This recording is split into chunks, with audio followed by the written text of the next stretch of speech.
Hello. Bon, on va parler de choses sérieuses maintenant. On va parler de fierté. Oui, parce que j'ai envie.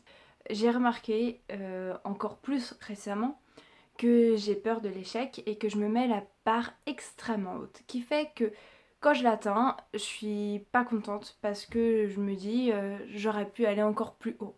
Donc c'est bien parce que ça me permet de progresser et d'avancer et d'aller loin. Mais ça m'empêche en fait d'être fière de mon évolution, être contente de ce que je suis et ce que j'ai accompli. Et ce qui fait que finalement, ça me...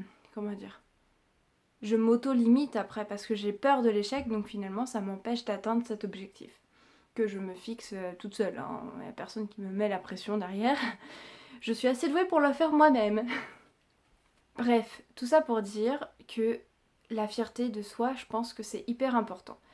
Depuis plusieurs années, enfin, pendant pas mal d'années, j'étais pas du tout fière de qui j'étais parce que tout simplement, je m'aimais pas, je pense. Et maintenant, j'ai conscience qu'il faut que je travaille sur ça. Donc, depuis un certain temps, je sais plus, plusieurs mois ou peut-être un an, j'ai commencé à me dire bah tiens, faut que j'apprenne à être fière de moi-même. Donc, je vais dire que je suis fière de moi, même pour des trucs mais complètement débiles, mais vraiment débiles. Hein.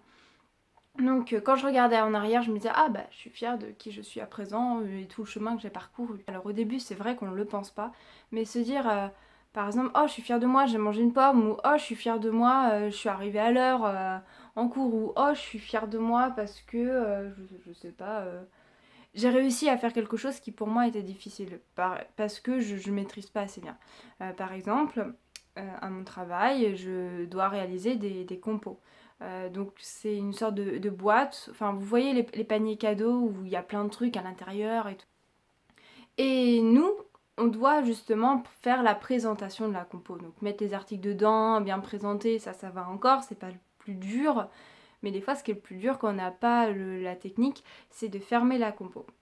Alors pour la fermer, on va mettre du plastique transparent, c'est une sorte de film plastique, sauf que ça met du temps et le plastique se déchire très facilement. Je sais pas si vous voyez le plastique qu'on voit qui entoure des fois les fleurs qu'on achète chez le fleuriste, voilà, c'est exactement le même plastique. Et donc j'ai mis, je sais pas combien de temps, sachant que j'ai dû être interrompue plusieurs fois, mais j'ai dû mettre au moins une demi-heure à fermer ma compo. Et à la fin, j'ai dit à ma responsable oh, je suis trop contente, j'ai fermé ma compo. Et intérieurement, je le pensais vraiment, parce que je le vivais vraiment comme une réussite, alors que c'est un truc tout bête. Je pense que dans notre société, on est très râleur, parce qu'on voit le négatif, et on a tendance des fois un peu trop à se concentrer dessus. Et justement, si on apprend à voir aussi le positif, et à se concentrer aussi sur le positif, tout en voyant évidemment le négatif, et ça nous permettra, je pense, d'être plus de bonne humeur. Moi, globalement, depuis que je me concentre beaucoup sur le positif, je vois bien qu'au quotidien, je me sens mieux, je me sens plus heureuse, tout simplement, parce que je vois pas la vie en noir. Et ce qui s'applique à soi, je pense que ça s'applique aussi au quotidien, dans notre vie de tous les jours. Par exemple, il y avait une fois, j'étais en train de me dire personne laisse sa place au grand-père et au grand-mère. Moi j'étais debout, donc je pouvais difficilement laisser ma place à une place assise. Et je me suis dit, bon bah. Enfin, ça craint parce que finalement, moi je veux bien aider, mais si je suis la seule à le faire, ça marche pas. Et pile à ce moment-là, en pensant que le monde allait mal et que tout était noir et machin, là je vois une personne, je crois que c'était un garçon qui était plus jeune que moi, qui a vu la grand-mère ou le grand-père, je sais plus, et qui s'est levé, qui lui a proposé sa place. Et ça m'a rendue mais tellement heureuse. Et en fait, j'étais fière de son action à cette personne-là.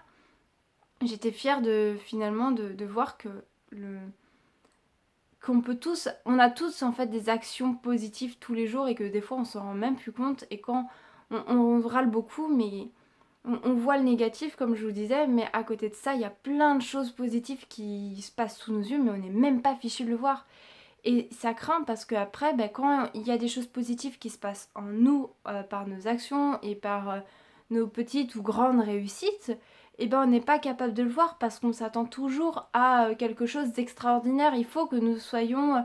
Enfin, il faut que nous réussissions à faire quelque chose de.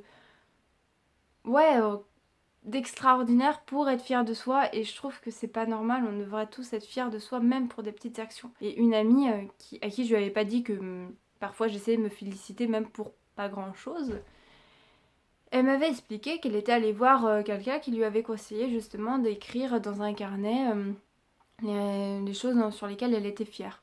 Mais elle me disait mais je sais pas du tout quoi écrire. Je lui dis mais tu peux être fière d'un rien, tu peux être fière par exemple d'être déjà la personne que tu es aujourd'hui, tu peux être fière de l'évolution que tu as eue, mais comme tu peux être fière par exemple, je sais pas, tu t'achètes une plante, tu peux être fière de t'avoir acheté une plante. Et c'est des petites actions en fait au quotidien ou débiles qui fait que au début tu le penses pas, mais au bout d'un certain temps tu finiras par être fière de toi et par t'aimer comme tu es. Voilà. Et finalement, bah, après, c'était plus simple pour elle de marquer des choses. Je pense qu'on peut être aussi fier des personnes de qui on s'entoure. Je dis pas ça pour moi dans son cas, hein. Mais plus dans le sens, je pense qu'on doit être fier de se dire, bah, on est capable de mettre des gens bien dans notre vie qui nous permet de nous tirer vers le haut dans ce sens-là. Enfin, on peut être fier de les avoir comme amis, donc fier d'eux, ça va dans les deux sens. Et puis être fier de soi pour apprendre à mieux s'aimer, c'est hyper important. C'est pas parce qu'on va s'aimer soi-même que ça veut dire qu'on va être un but de notre personne, qu'on va se croire au-dessus de tout le monde.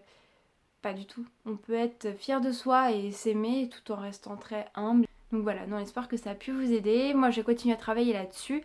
Et puis, je vous dis à bientôt dans une prochaine vidéo. Finalement, je n'ai pas parlé de livres, comme vous avez pu le voir. Il y a quand même moins de montage, donc je suis trop contente. J'ai réussi à aller plus à l'essentiel. Salut! Attention, je vais disparaître.